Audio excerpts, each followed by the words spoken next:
Welcome to my talk on bumblebees. I am going to break this into three parts. The first part will cover some biology, talk about insects in general. Then in part two, I'll get into the life cycle and a little bit about distribution and a few individual bumblebees.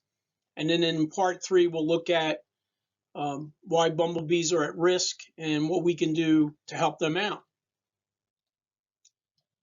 You may be well aware that insects, which belong to the class Insecta or Hexapoda, as part of a larger group, obviously the animal kingdom, but the phylum Arthropoda, arthropods.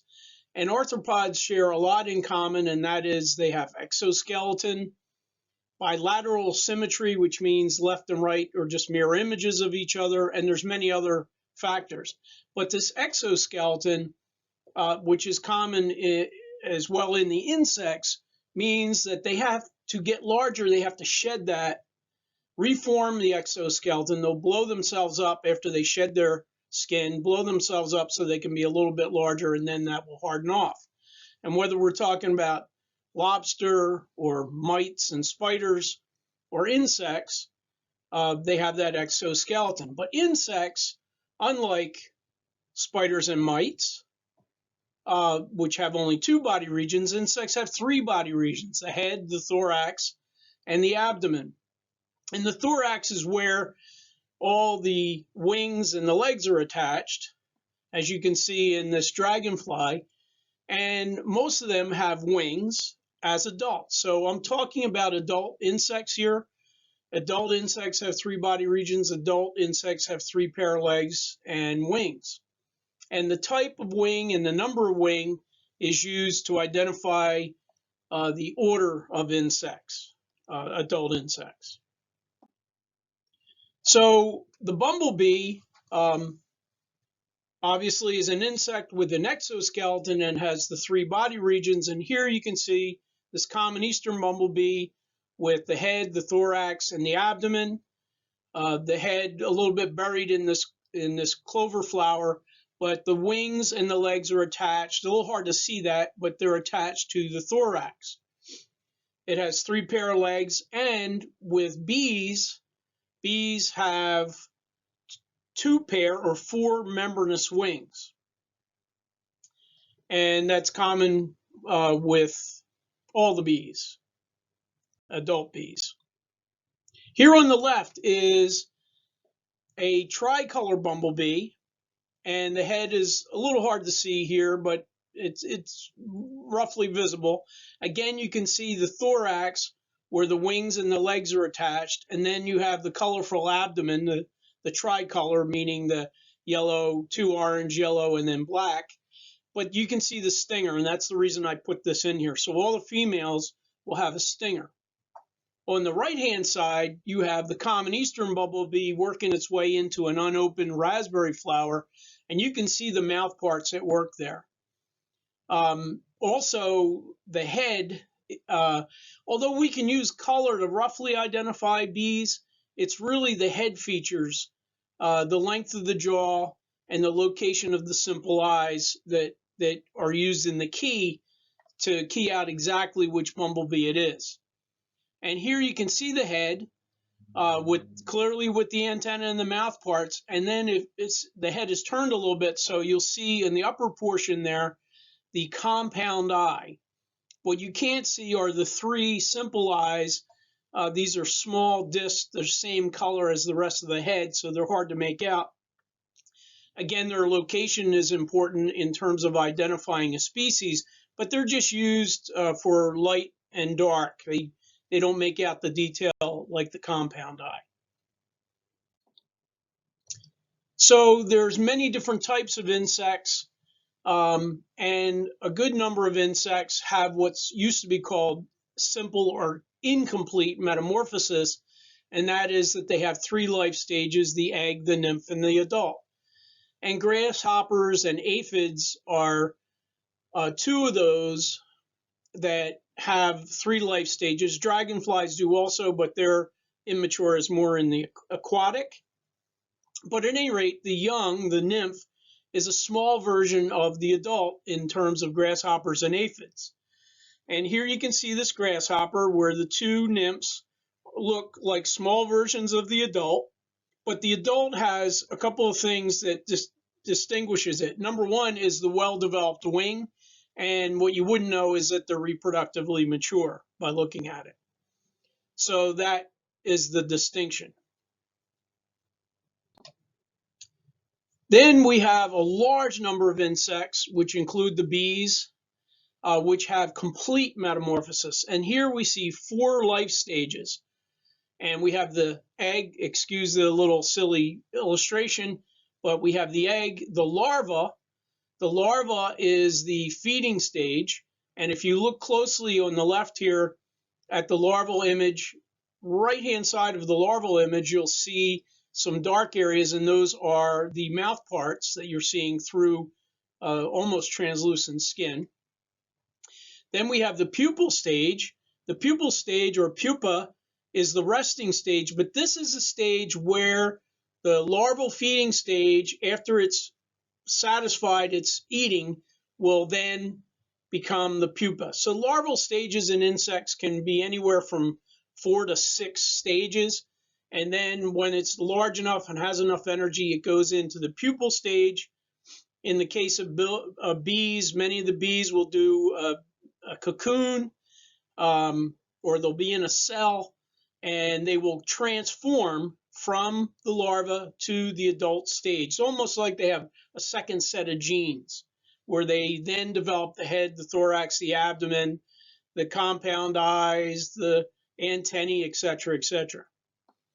And then the adult emerges. The pupal stage will last anywhere from 10 days to 2 weeks, depending if it overwinters as a pupa, it will last longer, obviously.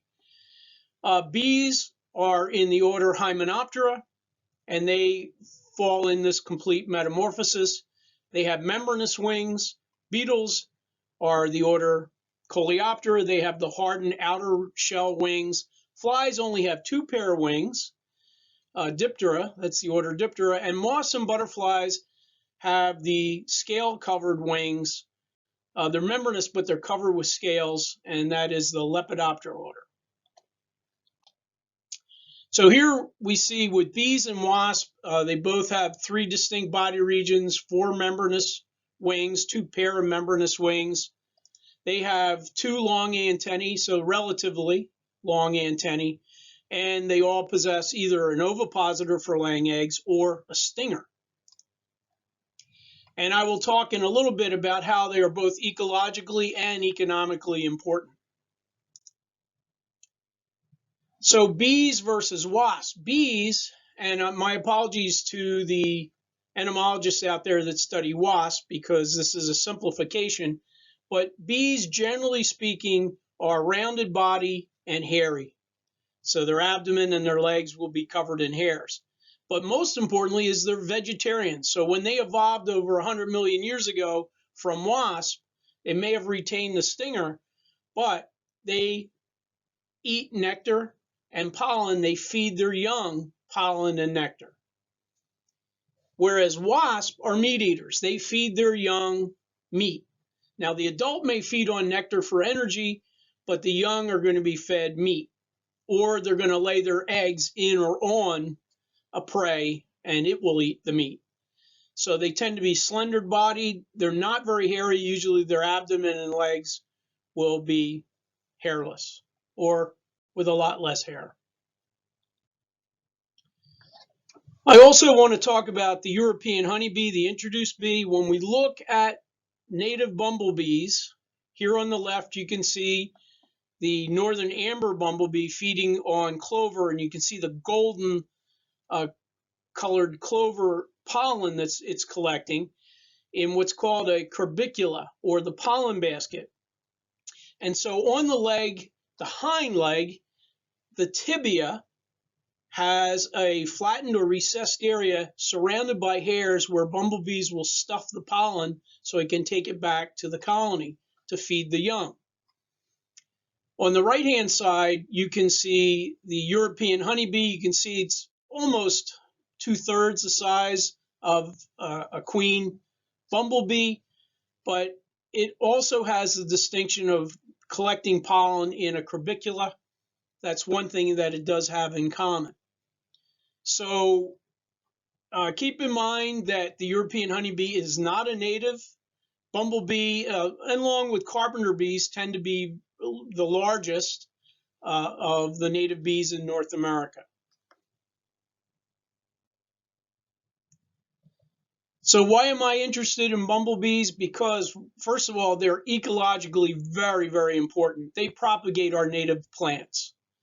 And they're more efficient than other pollinators specifically three different ways. Number one, they can generate their own heat. They can, for lack of the right word, shiver their thoracic muscles to generate up to 86 degrees Fahrenheit, which they actually use to incubate their own eggs. And we'll learn about that in part 2. But because they can generate their own heat, they can be active in cooler mornings. They can have a longer day in terms of their, by extending the morning. So that's one. Secondly, they will visit flowers 2 to 6 times faster than even the European honeybee. Now, I realize European honeybees can outnumber them by thousands, but in terms of a bee to bee, the bumblebee is a lot more efficient. And thirdly, bumblebees do buzz pollination, and certain plants like tomatoes and blueberries require that buzz pollination. That is and you can hear this if you listen closely when they're collecting pollen. The buzz shakes loose the pollen that's held very tightly in tomatoes and blueberries. So for those 3 reasons, they're much more efficient than any other individual pollinator. Economically important then, because they pollinate a lot of our crops. So you can actually buy what's called a quad, which would be a box, maybe the size of a Xerox box, that has 4 separate colonies in it. And those are used in greenhouses. The people that grow tomatoes and peppers, for example, they're also used out in blueberry fields, wild blueberry production. So these are commercially reared. You can buy them and release them into your agriculture.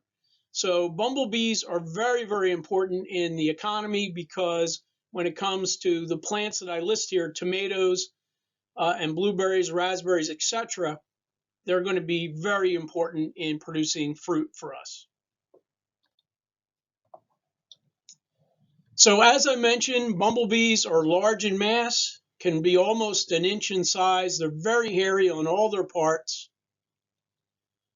They're vegetarians. They feed their young pollen and nectar. They have the pollen basket, which distinguishes them from other bees and other insects that mimic bees, that will help you identify them.